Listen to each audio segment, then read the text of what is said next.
All right, Tuesday Tech and Tactics.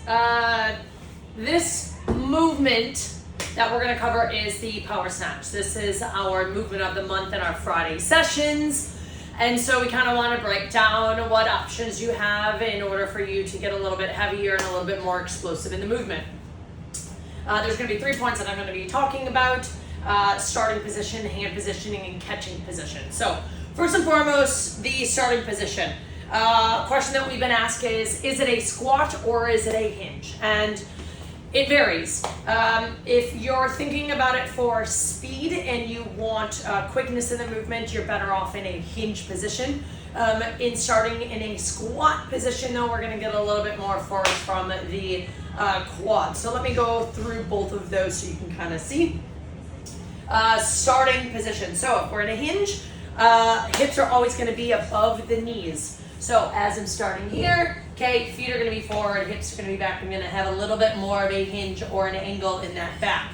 When I'm coming up, I'm going to think about pushing the feet down. I'm going to drive the hips up to an extended position, finish with that pull and that extension.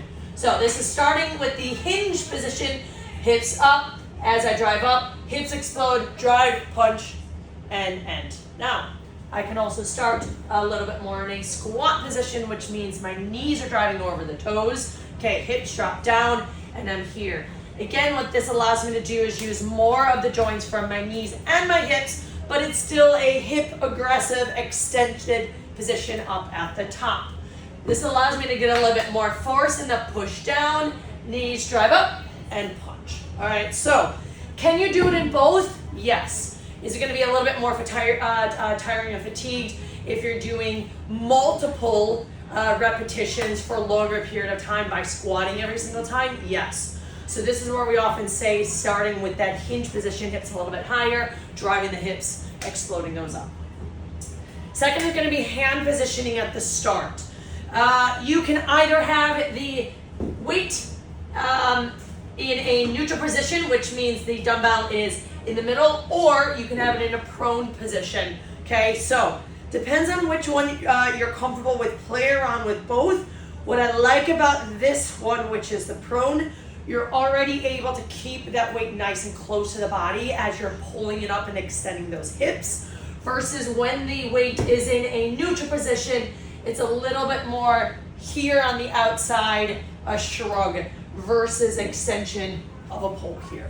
Okay, but again, that's personal preference, whichever one, play around with both. And then the third is going to be our catch position. This is what happens when we actually land at the bottom with our hand fully locked out at the top. Now, because it's a power snatch, a power position is a failed squat, which means we can catch that anything above where that knee and that hip are parallel to each other, all the way up to a standing position or a straight extended position at the top. The lower we go, the less we have to pull and punch the weight up, okay, or lock out under the weight. The higher it is, the more extension of the hips you're going to need. So when you're getting started, okay, again, hand positioning, you can have those hips up or you can come down, whichever one you would like. When it starts getting a little bit heavier, you may change that position just a little bit.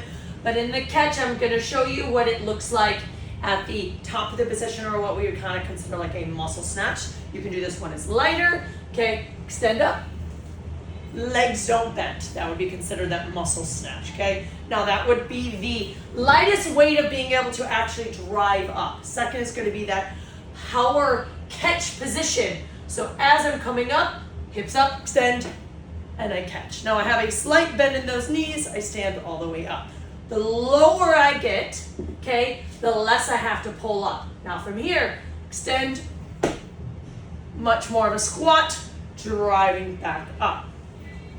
So we can catch this anywhere from a parallel position of those hips to those knees, all the way up. That's gonna be our catch. Again, the lower we go, the less pull we have to do, the more confident we need to get to drop underneath when we have that weight overhead to stand it all the way up. The heavier you go, the more extension out of those hips you're gonna need, the more aggressive the pull you're gonna have. So making sure when that weight is coming overhead, we are ready to lock that elbow out, drop underneath, feet are planted into the ground, shoulders nice and stable, punching that weight up, stand all the way up, repeat. Hope that helps for our movement of the month this month. Tuesday Tech and Tactics, and you take 1 or 2 points from that.